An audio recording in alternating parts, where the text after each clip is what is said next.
Welcome back to another one. Creator Business Insights. Insights for creators who want to become profitable educational creators. Whether you are a creator who wants to share certain insights, certain things you've found that have helped you and you think can help other people, or you're a business person who wants to build their own personal brand in a way. Yeah, you build your own personal brand in a way that can get clients and leads and everything. Now, we live in a world where people live off, is it on or off? They live on their phones, whether they make food, whether they order, whether they buy, whether they talk, whether they express their feelings. You see a lot of that on TikTok. Somebody telling you how they had a bad experience in a certain place.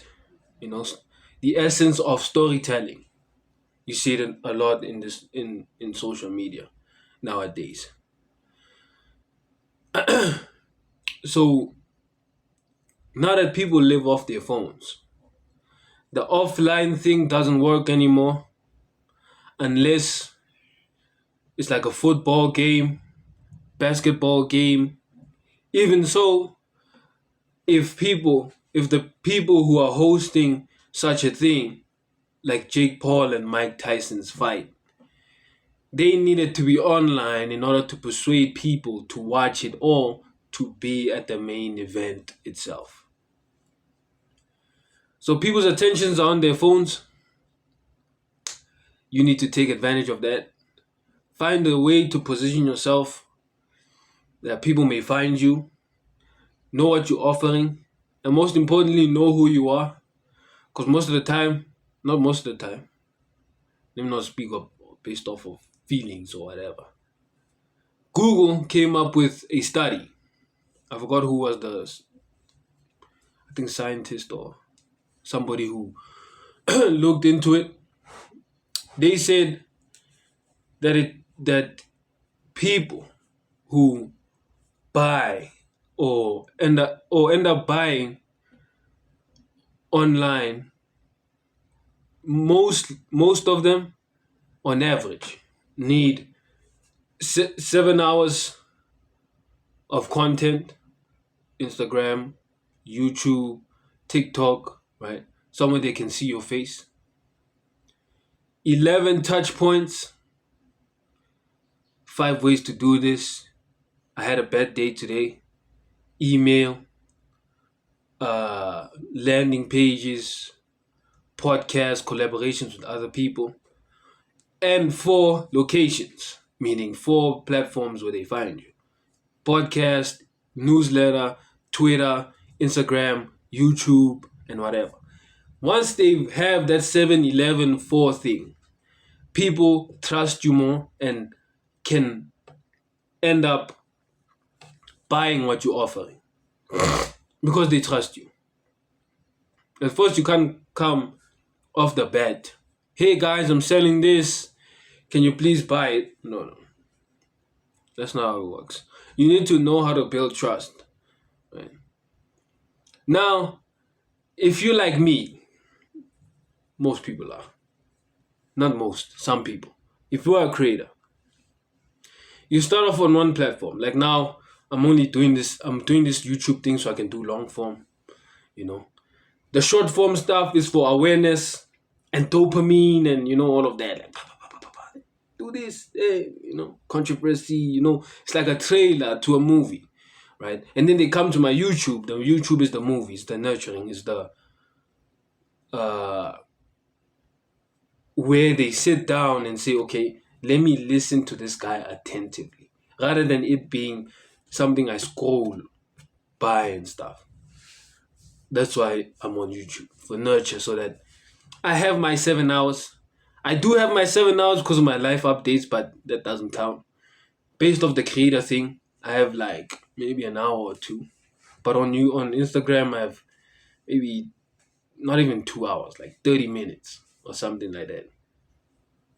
So yeah, man, like even creating this video, I find myself not having ideas, content ideas, ideas for Instagram, ideas for Twitter, LinkedIn, because different platforms have different formats.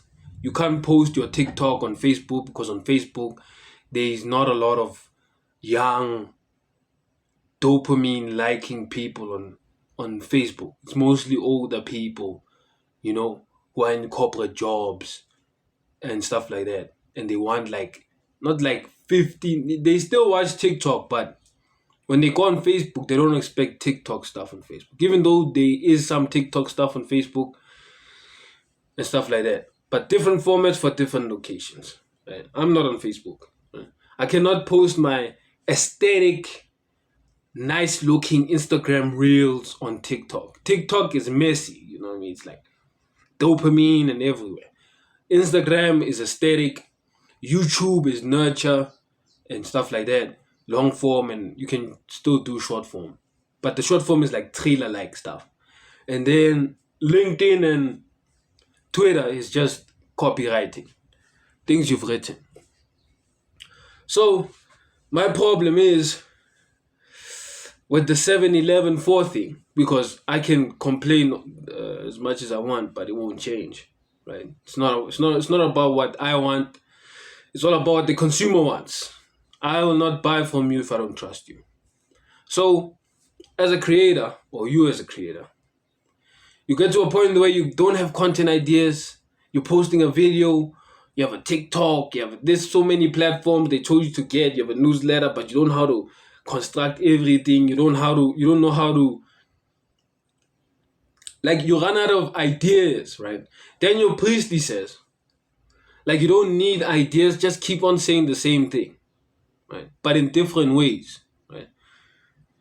So me, it's consumer behavior, mostly human behavior, and rather than it just being a consumer thing, it's a everyday thing where I constantly ask myself, why do we do such things? Why do we do this? Why do we do that? Right? And then I gain an understanding. And once I gain an understanding and I know that something sets off in the brain when stuff like this happens, I know if I understand that and I incorporate that in my content, it'll always work because it's a principle rather than a trendy thing. It's something that's been working and always has been working, right? It's what the platforms themselves use in order to make you stay on the platform, right? So they use these things. They use the content from most people that have these factors that release certain things in the brain in order to make people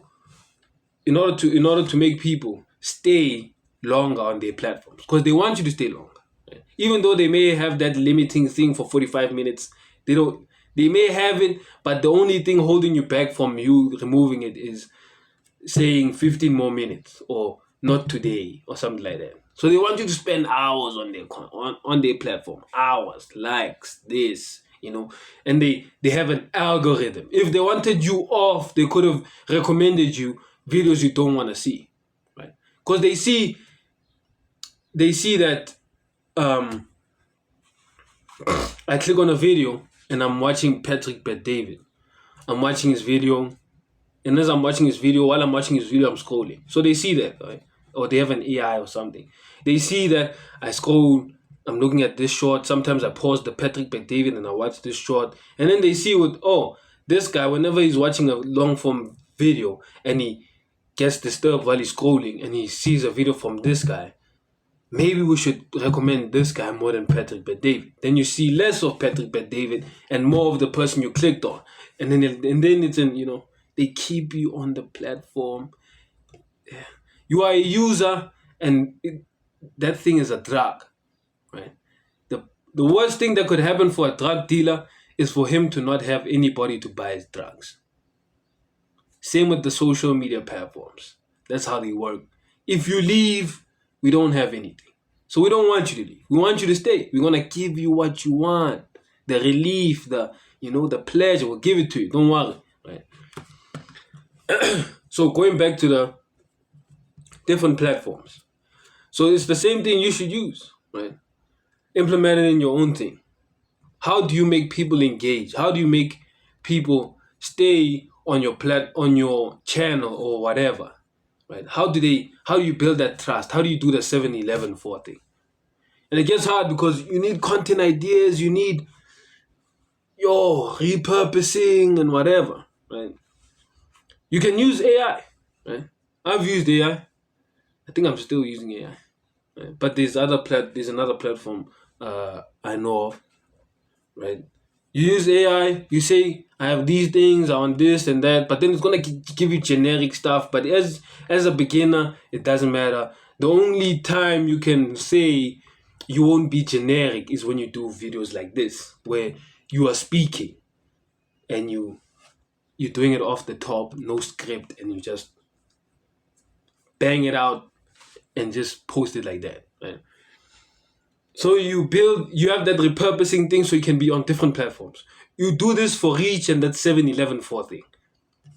So you can get it out the way, right? So there's a platform I know that can do that. If you're interested, comment, maybe.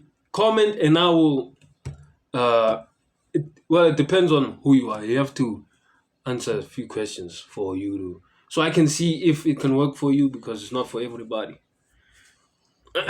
But besides that, you have to build that trust and engage, right? But now that you have that engagement, people trust you, people know you, and you want them to be a part of a community. And that community maybe on school, WAP, Discord, and whatever. How do you make them stay? Right? How do you make them stay? How do you make them engage? How do you make them be attentive? Like as if they're in school, real school.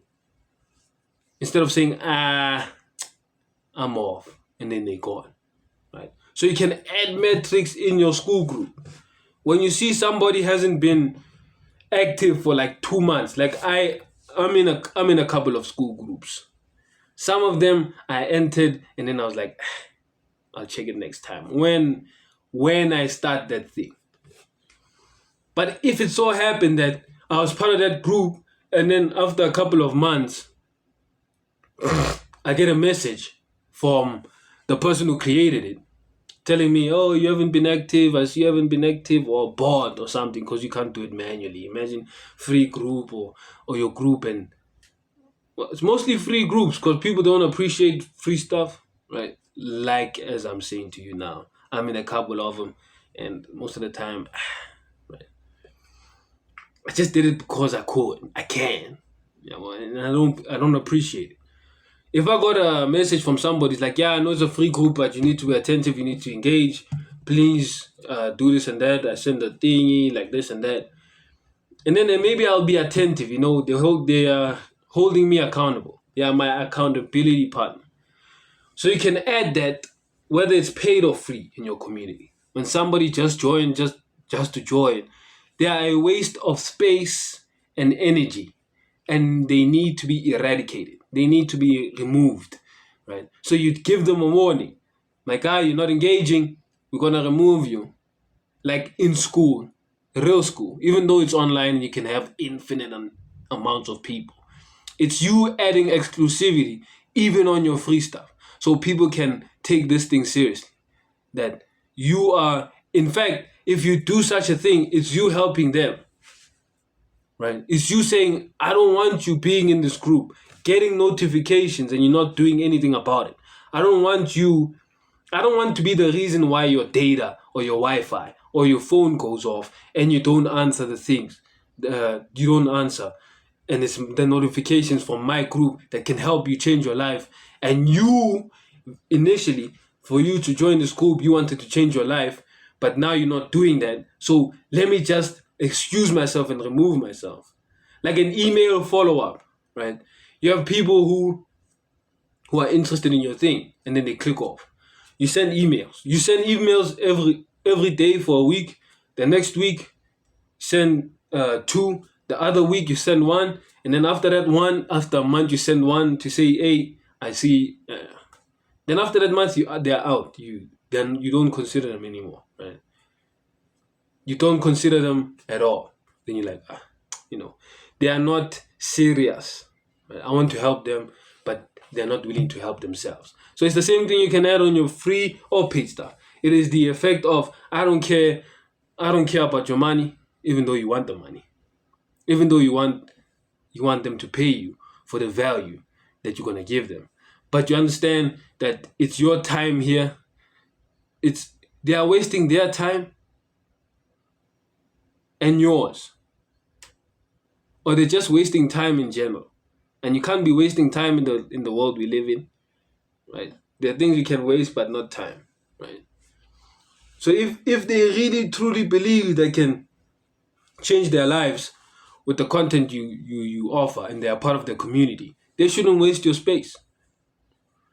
Something on, I think it's Found R, not Founder ER, but only with the R. There's no E. It speaks about this price, time, make it nice, make it easily, whatever, accessible and stuff like that. Like Nike has design and time, where they have limited stuff, maybe with Louis Vuitton or Dior, and those are the designs, and then they have a limited time for them, right? Or Louis Vuitton itself, it's design and price, and also time, maybe, right? If they have like a fashion thing, and you can only get it in summer, this design at this time, or Rolex. Rolex is design, time. It's the essence of you being exclusive, not taking in nonsense, not being easily accessible. You only take in serious people. So if you have a free thing, you can still add that, but it's free at the end of the day. But if you have a paid thing, because people only appreciate stuff they pay for, because they're going to hold you accountable and say, I spend my money wanting to learn this, and I'm not learning anything. So obviously, they paid you and you have to deliver on the value you said you were going to deliver to them. So with that in community, you can easily send notifications. People can come in and they join your community. It's fine. Everything is merry. Yay. They're paying, whether they're paying or not. And then maybe you find out you have a community of like 70,000. There's those communities on school. 70,000, 30,000 people, and only like 10 or 30 people are engaging and stuff like that. Most of them, it has those levels, and most of them are on level 0. They even said hi or watched any of the videos in the classroom stuff. You can easily say, you can easily kick them out.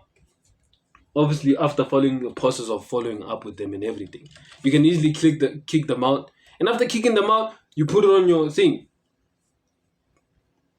7,000 people have been kicked out because they do not engage in whatever. If you do not engage, you'll be kicked out. And people will be like, yo, damn, bro, I gotta engage, or else I'm gonna get kicked out. And if I do get kicked out, then I won't have access to this thing. I won't have access to their videos and whatever. So it's you pushing people, right? It's the same tactics they use in school. If you don't do this, you're gonna fail. You're gonna repeat the grade. Yo, I don't wanna fail. I don't wanna repeat the grade. I gotta take this thing serious. My mom is gonna, So you put that effect in your school group also. You being that accountable person, a coach. My guy, if you don't come for training, you're not playing in the next game. He's gonna come to training. Or else if he's an arrogant guy, like, you can't tell me anything, then you kick him out, then it's off. Right? It's a win-win thing. You're giving him what he wants, and you're getting what you want, meaning space for another serious player. It works. Exclusivity. So you add that to your thing for engagement, for your community thing. You end up, you even need to gamify your community. Add rewards, giveaways, student of the month, student of the week, things they do in corporate stuff, employee of the month, trips. What else? I think they do this in America because I've seen it in videos. Baseball competition, green team versus blue team, right? It's no more just a corporate thing, but a get together thing. We are here as brothers and sisters helping each other. Yes, we are here. We are here because of copywriting. We are here because of trading. We are here because of dropshipping. But we can do more than that because we are humans at the end of the day, and humans like to amuse themselves, right? They like to amuse themselves. So you create some amusement. Guys, I'm doing a breakfast run for the community. Would you like to come? And people like to be a part of these things. It's an emotional connection in their boring lives. That's why people go on trips and these things, right? Because they escape that corporate thing. So you don't want to be too corporate. You have to be corporate, balance of corporate and also fun at the same time. Because people like entertaining and fun stuff. They like amusing themselves and also music. They like focus and not focusing. They like work-life balance. That's what they call it, right? So you add that, gamify it, employee of the month, employee of this, employee of this. You're going to get kicked out if you don't engage. This, that, right? Because I'm helping you and you don't want to help yourself and you're wasting space. Even though it's an online thing, you can have unlimited people there. I don't care about your money. I just care about the testimonial and case study you are going to become so that more people can take this thing seriously and take me seriously and understand that I'm not here to play games. When I say I have something that can change your life, you're not here wasting your time and my time and your data for nothing. Rather waste it somewhere else, amusing yourself. This is the time for focus. And once they focus and they achieve something, you can easily say, guys, I'm planning a trip, a mastermind in Greece. We're going to meet up. It's a meetup. You're going to meet up with me. I'm only meeting up with people who make 50,000 per month and above. You have your reasons, maybe because of costs and whatever, but you tell them $50,000 per month and up. And then people who have more than 50,000, they come. And when they come, you take pictures. And once you take pictures, you post them on your group, whether on online, Instagram, you post it everywhere. And then people are like, yo, I'd like to be a part of that. Right? The fear of missing out. The fear of missing out on an opportunity to become part of a group, a community that moves in a way that I like it to move, right? Whether it's financial stuff, life stuff, marriage, doesn't matter. Creative of any way, any sort or whatever. You add that. People like that. Right? It may seem some other way, but it works. And if it works, don't fix it. Just use it. Take advantage of it, right? So you add that. Only 50,000 per month and above, you can come to the meetup because of this cost, that cost, and whatever. And then they come, you take pictures, you take videos for your YouTube, Instagram, whatever, and stuff like that, and you post. And then people now come. It's you building a ecosystem, product ecosystem, offer ecosystem around yourself. And the closer the people get to you, the more expensive and demanding you become. So that you do not become easily accessible. It's like, what can I say? Before I became Christian, before I was Christian, before I knew the Lord Jesus Christ, my Lord and Savior, JC Big Brother, before I knew Jesus, there was something that used to happen when maybe you hit on a girl, right? You go to a girl, hi, how are you? You look amazing. I'd like to get to know you better. So you walk by, or I don't know who I am. I need directions. Direction to what? Your heart, right? Something like that. Pick up line or something, right? And easily, if you got that girl's number, and after getting that girl's number, you take on a date. After taking on a date, you take her home, and you know the rest is history. After a long time, after so much of that happens, you know what I mean? You know, she's easily accessible. You can easily say, come today, come then, come, you know what I mean? And whatever. And, right? I think it works both ways, vice versa, in the world, right? It's just the principle. it's a principle which is neutral applied in different aspects. You know what I mean? It's like a knife. A knife is neutral. It depends who uses it. If I use it to cut an apple, good. If I use it to kill somebody, that's bad. The knife is neutral. It depends on who uses it. So this thing is a principle that is neutral, but in that aspect is bad, right? Because you're just using people for your own pleasure. It's the same thing with your thing. People want something for you. They're only there because they want something from you. They're not there to give you anything. They might be giving away their money, but they understand, this guy, I'm scamming him because the amount of value he's giving me. I'll give him whatever 1,000 that he says he wants. Because I know with this 1,000, I'll be able to make 10,000. I scammed him. Something like that. I get more out of this than him in that aspect. So it's the same thing with that. If she's easily accessible, but then you hit on that girl who's hard to get, man, you'll think about her the whole day. Why did she say that? She said she said she could, but she said she liked me, but you know what I mean? Cause you hit on her, it's like, hey, how are you? And then she's like, yeah, you look good and all, but I just don't like the way you dress. Then the guy changes how he dresses because of a girl. Exclusivity. Or, I don't like making this example, but it is what it is. It's like a girl who's on these OnlyFans stuff. The less she is touched, the more exclusive she becomes. If she's easily touched from the first time somebody sees her online, and the next time she maybe she meets somebody or a fan, so they do these things. It's a principle. It's fear of missing out. It's something that happens in the human brain. This girl may be on OnlyFans, and then she'll cut her whole feed and say, guys, I'm sorry, but somebody, a big baller, just stepped in and just wants a private session with me. You need to chill out. Those people are going to be like, yo, I wish I had money to do that so I can do that, have a private session with her. And still with the guy at the private session, he gets the same thing the other guys got, but on a higher level because it's just the two of them. Now they can talk other personal stuff. And then he's out there saying, can I meet you personally? And then she says, it's going to require more money than you think. And then if he's willing to pay, then he will pay. Or sometimes they run a competition. They're like, yeah, I'm running a competition for my fans. The first one who I'm going to meet, throw in some money. If you want to sign up for this draw up thing, like Lotto or, like a casino, or where you pick, like bingo, you know what I mean? You pick something and then you read a name. The winner is James. I'm going to meet James next week. James, shout out to James. You know what I mean? So people are there.